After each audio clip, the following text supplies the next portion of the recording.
Ladies and gentlemen, the President of the United States and His Majesty, King Abdullah II, Ibn al-Hussein.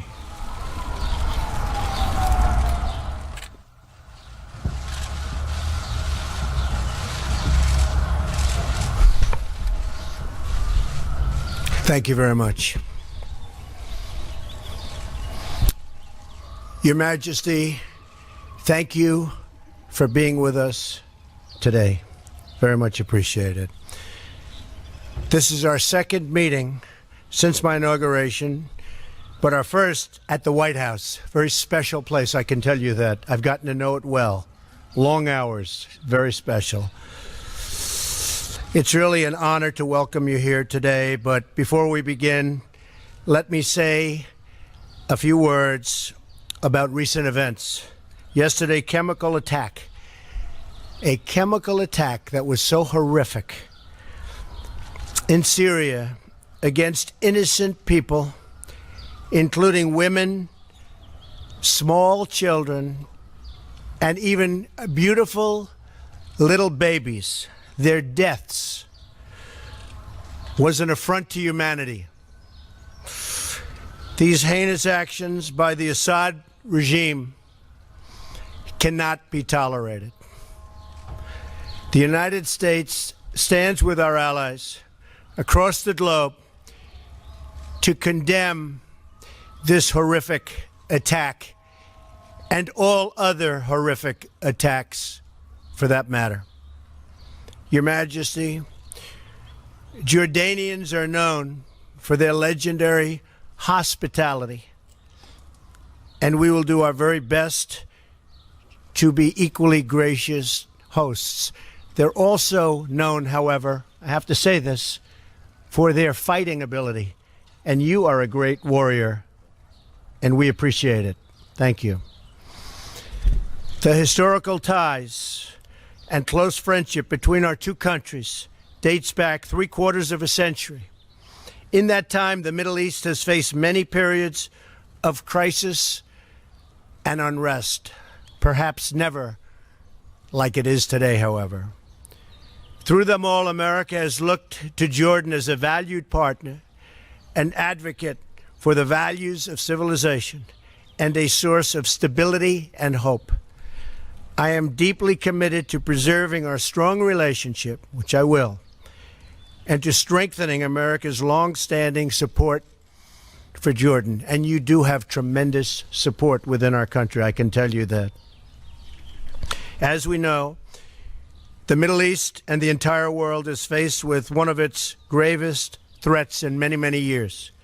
Since the earliest days of the campaign against ISIS, Jordan has been a staunch ally and partner, and we thank you for that.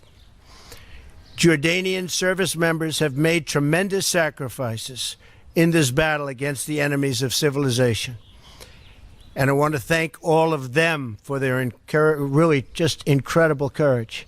So many have been lost, and we pay homage. So many. In King Abdullah, America is blessed with a thoughtful and determined partner. He is a man who has spent years commanding his country's special forces. He really knows what being a soldier is, that I can tell you. And he knows how to fight. The king has been a leader in calling for a plan to defeat ISIS once and for all. And I'm with you on that. We're both leaders on that, believe me. That's what we speak about today, and that is what we are going to do. And it'll be a shorter fight than a lot of people are thinking about. Believe me, we've made tremendous strides, as we discussed. As you know, we had a very, very fine delegation come over from Egypt and also from Iraq. And they said more has been done in the last 6 weeks than has been done in years with the previous administration. And believe me, we're going to keep it that way. We will destroy ISIS, and we will protect civilization. We have no choice. We will protect civilization. King Abdullah and I also discussed measures to combat the evil and ideology that inspires ISIS and plagues our planet. In addition, we also acknowledge the vital role that Jordan has played in hosting refugees from the conflict in Syria. We have just announced that the United States will contribute additional funds to Jordan for humanitarian assistance. This aid will help countries like Jordan host refugees until it is safe for them to return home. The refugees want to return home. I know that from so many other instances. They want to return back to their home. And that's a goal of any responsible refugee policy. Finally, as we discussed, to advance the cause of peace in the Middle East, including peace between the Israelis and the Palestinians. And I'm working very, very hard on trying to finally create peace between the Palestinians and Israel. And I think we'll be successful. I hope to be successful, I can tell you that. The King has been a really tireless advocate for a solution. He's going to help me with that and help me at the highest level. And we will be consulting with him very closely in the days ahead. King Abdullah, I want to take this opportunity to thank you for your partnership. Working together, the United States and Jordan can help bring peace and stability to the Middle East and, in fact, the entire world, and we will do that. Thank you very, very much for being with us.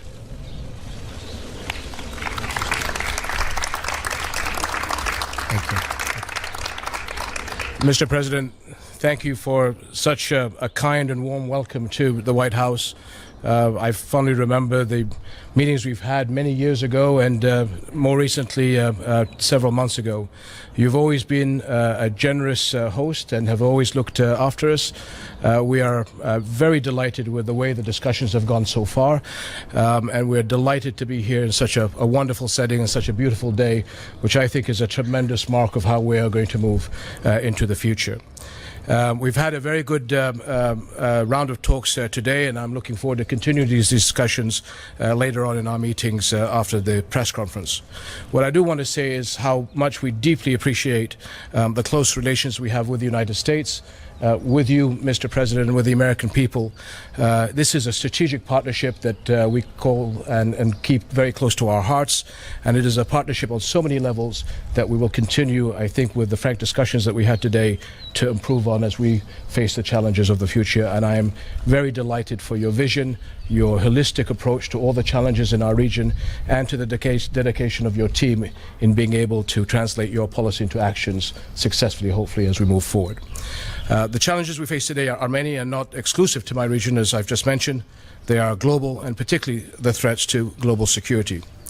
Terrorism has no borders, no nationality, no religion, and therefore joint action with a holistic approach, as I had just mentioned, Mr. President, is crucial.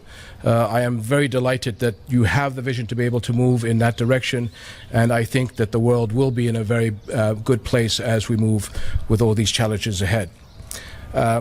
No doubt, with all the challenges that we face in the world, the role of the U.S. is key to all the issues that we have around the world.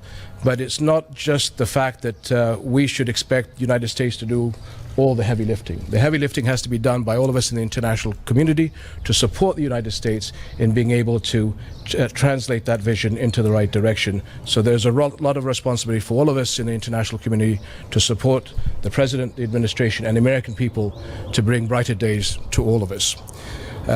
We are very encouraged with the President's determination to support Arab and Muslim states in their fight against terrorism. But it is not only the fight of terrorism inside of our societies, but we as Arab Muslim states standing behind the international community in being able to defeat this international scourge. In Syria, we need a political solution that ends the conflict in the country and preserve its unity and territorial integrity. As the President mentioned, the issue we discussed was the Israeli-Palestinian conflict, which is essentially the core conflict in our region. And the President's early engagement is beginning in bringing the Palestinians and Israelis together has been a very encouraging sign for all of us. And I think, sir, it was that initiative that allowed us at the Arab Summit last week to extend through the Arab Peace Initiative the message of peace to Israel, which we all hopefully will work together to make that come about. All Arab countries relaunched the Arab Peace Initiative, I said last week. It offers a historic reconciliation between Israel and the Palestinians, as well as all member states of the Arab League. It is the most comprehensive framework for lasting peace, and it ensures statehood for the Palestinians, but also security, acceptance, and normal ties for Israel with all Arab countries and hopefully all Islamic countries. So we appreciate your commitment in all these issues where others have failed. You'll find a strong ally in Jordan in supporting you in all your policies. And if I may just say, as you have on Syria and the gas attack, unfortunately, as you and I both agree, this is another testament to the failure of the international diplomacy to find the solutions to this crisis. But I believe under your leadership, we will be able to unravel this very complicated situation. This has been ongoing for 7 years now, has descended into proxy wars from different parties with dubious agendas. But at the end of the day, as you pointed out, Mr. President, it's the civilians, women and children that are paying the heaviest price. This is happening on our watch, on our conscience, as well as the global community.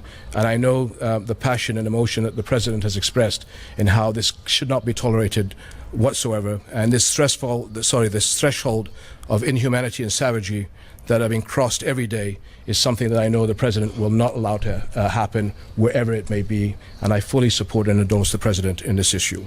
So I want to thank you, sir, because you have the outlook of looking not just at the Syrian challenges, but that of Iraq, Israel, Palestine, Libya, and everything that is in our region. So I think your message to all of us is a message of hope, and that's what I take away from this conference. And I thank you for all that you have done so far and all that you will do, sir.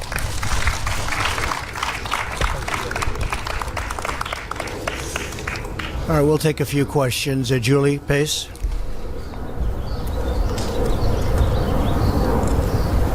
Thank you, sir. I have questions on Syria for both leaders, but if I could start with you, Mr. President. You've condemned the chemical attacks in Syria, but you also appeared in your statement yesterday to pin some of the blame on the Obama administration.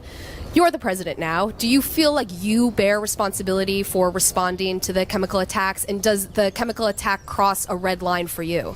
Well, I think the Obama administration had a great opportunity to solve this crisis a long time ago when he said the red line in the sand.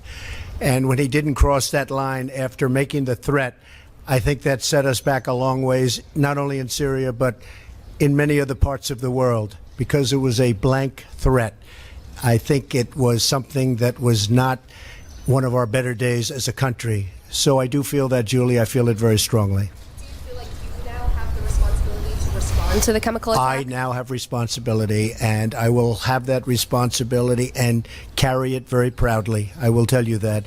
It is now my responsibility. It was a great opportunity missed. As you know, I'll be meeting with the president of China very soon in Florida, and that's another responsibility we have, and that's called the country of North Korea.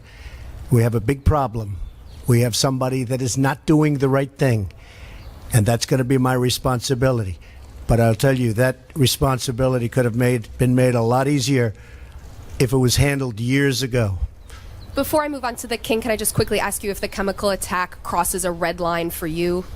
It crossed a lot of lines for me. When you kill innocent children, innocent babies, little babies, with a chemical gas that is so lethal, people were shocked to hear what gas it was. That crosses many, many lines, beyond the red line, many, many lines. Thank you very much. And Your Majesty, if I could ask about refugees, your country has really borne the brunt of the refugee crisis in Syria. The president has signed travel bans that would block Syrians from coming to the U.S. If that goes into effect, what would the impact on your country and across the region be? Well, I think, as the president pointed out, most, if not all, Syrian refugees actually want to go back to Syria. And that what we're working with the United States and the international community is to be able to stabilize the refugee refugees in our country, give them the tools so that as we're working with the solutions in Syria, we have the ability to be able to send them back as a positive influence into their economies. And again, the President and the Europeans are being very forward-leaning in being able to look after our host community. Tremendous burden on our country, but again, tremendous appreciation to the United States and the Western countries for being able to help us in dealing with that. Talib, please. Your Majesty, how does the outcome of the recent Arab summit help the U.S. In its policy to advance Palestinian-Israeli negotiations? Well, as I said, the Arab Peace Initiative came out with a resounding resolution to offer peace to the Israelis, to make them feel that they're accepted into the neighborhood, and to be able to support the President as he brings both parties together. And again, I have to remind people that very early on, there was an early engagement by the President and his team to the Israelis and the Palestinians to be able to see what he can do to bring them together. It is the core conflict for a lot of us in the region. The President knows this. He has his instincts in the right place, and working with his team, our job, as I said, is to do the heavy lifting. The Arabs are prepared to do whatever they can to bring Israelis and Palestinians together under the leadership of the President. Thank you. John Yang. Thank you, Mr. President. I'd like to follow up on Julie's question and press you a little more on Syria. How will you distinguish your policy and your actions on Syria from the inaction that you criticized of the previous administration? You say it's now your responsibility. What should we see, or what should we look for that will be different? And Your Majesty, I'd like to ask you, what gives you, this is now your second meeting with the President, what gives you the optimism that Mr. Trump will succeed in the Israeli-Palestinian conflict, where so many others have failed before him, to be a broker for peace? I like to think of myself as a very flexible person. I don't have to have one specific way, and if the world changes, I go the same way. I don't change. Well, I do change, and I am flexible, and I'm proud of that flexibility. And I will tell you that attack on children yesterday had a big impact on me. Big impact. That was a horrible, horrible thing. And I've been watching it and seeing it, and it doesn't get any worse than that. And I have that flexibility, and it's very, very possible. And I will tell you, it's already happened, that my attitude toward Syria and Assad has changed very much. And if you look back over the last few weeks, there were other attacks using gas. You're now talking about a whole different level. So, as you know, I would love to have never been in the Middle East. I would love to have never seen that whole big situation start. But once it started, we got out the wrong way, and ISIS formed in the vacuum, and lots of bad things happened. I will tell you, what happened yesterday is unacceptable to me. Can I follow up, sir? Last year you seemed to be reluctant to get involved or to intervene in Syria directly. Is that one thing that's changed after yesterday? Well, one of the things I think you've noticed about me is militarily, I don't like to say where I'm going and what I'm doing. And I watched past administrations say, we will attack at such and such a day, at such and such an hour. And you, being a warrior, you would say, why are they saying that? And I'm sure you sat back in Jordan and you said, why are they saying that? I watched Mosul, where the past administration was saying, we will be attacking in 4 months. And I said, why are they doing that? Then a month goes by and they say, we will be attacking in 3 months, and then 2 months, and then we will be attacking next week. And I'm saying, why are they doing that? And as you know, Mosul turned out to be a much harder fight than anyone thought. And a lot of people have been lost in that fight. I'm not saying I'm doing anything one way or the other, but I'm certainly not going to be telling you, as much as I respect you, John. Thank you. I think on behalf of the President, what I saw was an early engagement by the President and his team with all of us in the region about the challenges between the Israelis and Palestinians. I had the honor of seeing the President and his team again in January, where this was discussed. The President understands the nuances and the challenges. I think he has the courage and the dedication to be able to do this. Like I said before, all of us have a responsibility to help the President push us over the finish line. And so his team has been in the region. They've been talking to all the partners.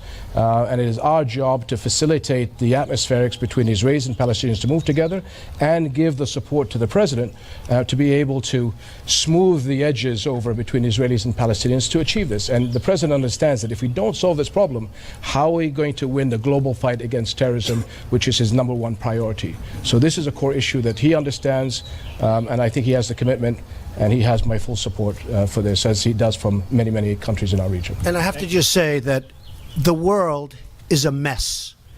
I inherited a mess. Whether it's the Middle East, whether it's North Korea, whether it's so many other things, whether it's in our country, horrible trade deals, I inherited a mess. We're going to fix it. We're going to fix it. Okay. Thank you. Nadia? Thank you, Your Majesty. You touch upon the subject now, but if I ask you to look forward, how do you see the future of fighting terrorism post-Raqqa and Mosul, especially the role that Jordan will play in the eastern part of Iraq? And do you believe the real battle will start then? And if I may, Mr. President, you know very well that the Iranian militias and Hezbollah has been propping the Syrian regime for a while, over a few years now. Will you go after them? What message will you give them today? And will you work with the Russians to stop, to ground the Syrian Air Force and to establish safe zones? Thank you. Well, the first part is that we are seeing very recently tremendous gains on the ground in Raqqa and Mosul. Again, I think as the President alluded to, it's very difficult to put timelines on this issue because the battle space is always very fluid. But I think that the war is being won on the ground. Having said that, terrorists are on the move. They'll be on the move inside of Iraq and inside of Syria, so that we have to make sure that we adapt our plans accordingly, and they move beyond borders, beyond our region and elsewhere. So as we and the administration have discussed, it's this holistic approach. How do we fight them wherever they are? And I think that is the understanding. Terrorists have no respect for borders and religions and people. So it's the seriousness of how we do this holistic approach that I've mentioned several times. And what I'm really delighted is that the understanding by the President and the administration in how to deal with this globally. And I think you're seeing a move in the right direction because the policy now is being charted out, and my discussions with the Defense Secretary and the Foreign Secretary allows us to be then able to decide how we adapt ourselves in the region to be able to come in line with international diplomacy. The Iran deal made by the previous administration is one of the worst deals I have ever witnessed, and I've witnessed some beauties. It's one of the worst deals I've ever witnessed. It should never have been made. It was totally one-sided against the United States and, frankly, against much of the Middle East. I will do whatever I have to do. They have a deal. It was, some people say, not done properly, even in the form of its finalization. There was no vote from Congress. There was no real ratification. But I will do what I have to do with respect to the Iran deal. As far as ISIS is concerned, the United States will work with whoever it's appropriate to work with to totally eradicate ISIS and other terrorists. And by the way, ISIS is one group, but others have formed. Frankly, they're all over the place. We will do what we have to do to eradicate terrorism. But sir, I'm talking about the Iranian militias in Syria, supporting the Syrian regime separate of the nuclear deal. What message do you have for them today? You will see. They will have a message. You will see what the message will be. Okay? Thank you. Thank you all very much. Thank you. Thank you.